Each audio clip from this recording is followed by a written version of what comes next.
그들이 예루살렘에 가까이 와서 감람산 벳바게와 베다니에 이르렀을 때에 예수께서 제자 중 둘을 보내시며, 예수님께서 갈릴리에서 출발하셔서 예루살렘으로 오는 과정들을 우리가 지금까지 보았습니다. 그래서 여리고 지역을 통과하셨다는 것을 우리가 보았고, 이제 예루살렘에 가까이 도착을 했습니다. 베다니에 이르렀는데, 베다니는 예루살렘에서 약 3km 정도 떨어져 있는 곳입니다. 그래서 바로 예루살렘으로 들어가지 않고 베다니에서 예루살렘 입성을 준비하시는 예수님의 모습을 보게 됩니다. 제자 중에 둘을 보내십니다. 이르시되 너희는 맞은편 마을로 가라. 그리로 들어가면 곧 아직 아무도 타보지 않은 나귀 새끼가 매어 있는 것을 보리니 풀어 끌고 오라. 그래서 맞은편 마을로 가게 되면 아직 아무도 타보지 않은 나귀 새끼가 매어 있을 것이다. 그 나귀 새끼를 끌고 오라라고 그렇게 말합니다. 아무도 타보지 않았다라고 하는 그 의미는 우리가 어떤 순결함을 우리가 느낄 수 있고, 세속적인 일에 사용되지 않았던 이 나귀 새끼를 예수님의 일에 사용하게 된다는 의미를 가지고 있는 것이죠. 그리고 매여 있다는 것은 이게 야생이 아니고 분명히 주인이 있는 거잖아요.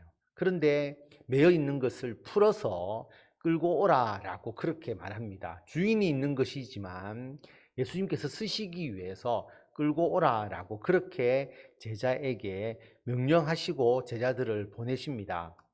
만일 누가 너희에게 왜 이렇게 하느냐 묻거든 주가 쓰시겠다 하라. 그리하면 즉시 이리로 보내리라 하시니, 예수님이 모든 걸 알고 계시잖아요. 그래서 분명히 끌고 오면 누가 너희에게 왜 이렇게 하느냐 물을 것이고, 그럴 때에는 너희들이 주가 쓰시겠다, 예수님께서 쓰신다라고 하는 것을 분명하게 말해라. 그러면 그 사람들이 즉시 그 나귀 새끼를 보내줄 것이다 라고 그렇게 말합니다. 예수님의 메시아성이 굉장히 초월적인 능력을 갖고 있음을 여기서 말씀해 주고 있고요. 모든 것을 다 아시고 판단하시고 준비하시는 예수님의 모습을 여기서 보여주고 있습니다.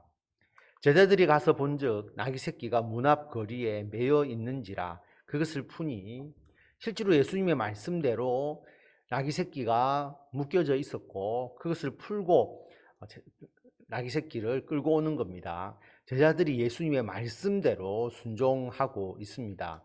거기 서 있는 사람 중 어떤 이들이 이르되 나귀 새끼를 풀어 무엇 하려느냐 하며, 제자들이 예수께서 이르신 대로 말한대 이에 허락하는지라. 예수님께서 말씀하신 그대로 어떤 사람이 나귀 새끼를 풀어서 뭐 하느냐 이렇게 물어보았을 때 제자들이 예수님께서 말씀하신 그대로 말하는 겁니다. 주가 쓰시겠다, 그렇게 이야기를 한 거죠. 그러니까 허락하더라라고 하는 거죠. 이 나귀 새끼의 주인이 예수님을 알고 그리고 예수님의 권위에 복종하고 있음을 우리가 알 수가 있습니다.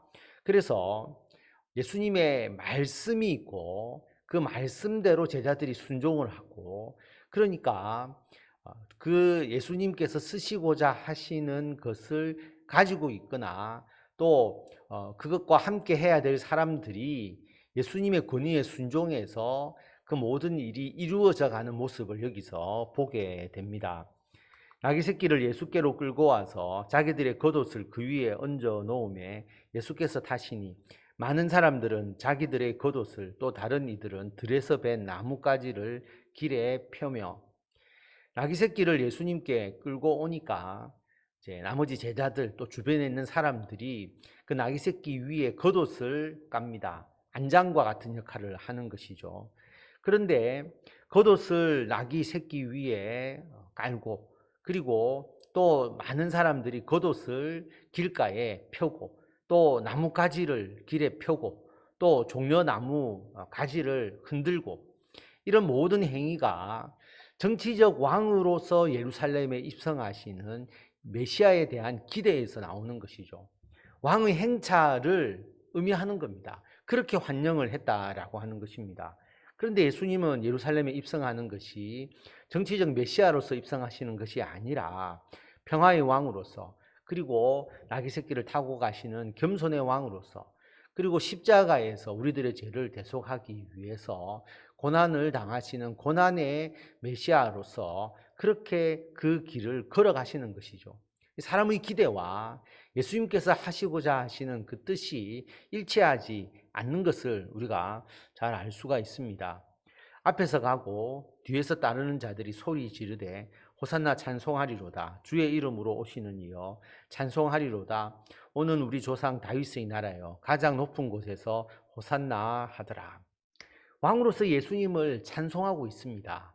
그리고 무리들이 예수님 앞에 서서 또 뒤에 서서 예수님은 무리들에게 완전히 둘러싸여서 거대한 왕의 행차를 보여주고 있는데, 그런데 이 왕의 행차의 의미가, 그리고 그들이 찬송하는 주의 이름으로 오시는 이 또 다윗의 나라, 전부 다 메시아로서의 예수님에 대한 모습을 보여주고 있는데, 이 메시아로서의 예수님의 의미가 정치적 왕으로서 그들이 기대하면서 예수님에 대해서 환호하는 그런 모습을 보여주고 있다라고 하는 겁니다. 그래서 순환 당하시고 십자가에서 죽으시고 부활하시는 예수님의 모습을 그들은 이해하지 못했다라고 하는 겁니다. 알지 못했던 것이죠. 그래서 예수님이 나중에 붙잡히시니까 오히려 이 사람들이 예수 그리스도에 대하여 반대하는 그런 모습과 세력으로 변화되는 것입니다. 예수께서 예루살렘에 이르러 성전에 들어가사 모든 것을 둘러보시고 때가 이미 저물매 12제자를 데리시고 베다니에 나가시니라. 예수님께서 예루살렘에 이르러서 성전에 들어가십니다. 처음에 예루살렘에 들어가고 난 이후에 성전에 들어가시죠. 그리고 예루살렘에 들어가셨을 때에 마가복음에는 언급되고 있지 않지만 다른 복음서를 보면 예루살렘 온 성이 소동했다라고 하는 겁니다. 발칵 뒤집힌 것이죠. 메시아로서 왕으로서 예수 그리스도가 예루살렘에 들어온 겁니다. 그러니까 바리새인과 대제사장들이 예수님에 대해서 견제할 수밖에 없잖아요. 위기의식을 느끼죠. 그래서 예수를 처형하고자 하는 것입니다. 예수님께서 처음에 예루살렘에 들어가서 성전에 들어가셔서 모든 것을 둘러보셨다라고 하는 겁니다. 그리고 나중에 성전을 정결케 하는 일을 행하시는 것이죠. 성전의 문제점을 거기서 보시는 겁니다. 그래서 장사하는 곳으로 변질된 성전의 모습을 보시고 나중에 책망하시는 내용이 뒤에 나오지 않습니까? 성전에 들어가셔서 모든 것을 둘러보시고 때가 이미 저물매, 날이 저무니까 다시 베다니로 가시는 거죠. 그래서 예수님께서 베다니에서 머무시고 예루살렘에 들어오셨다가 다시 베다니로 가셔서, 베다니가 예수님께서 예루살렘 본 사역의 하나의 거점 지역으로서 역할을 하고 있음을 알 수가 있습니다. 오늘 말씀을 통해서 여러분, 우리가 하는 일도 똑같다고 생각합니다. 왜냐하면 예수님께서 계획하신 것이 있잖아요. 그래서 예수님께서 그 계획을 다 하시고 우리들에게 이런 일을 하라라고 명령을 하시는 겁니다.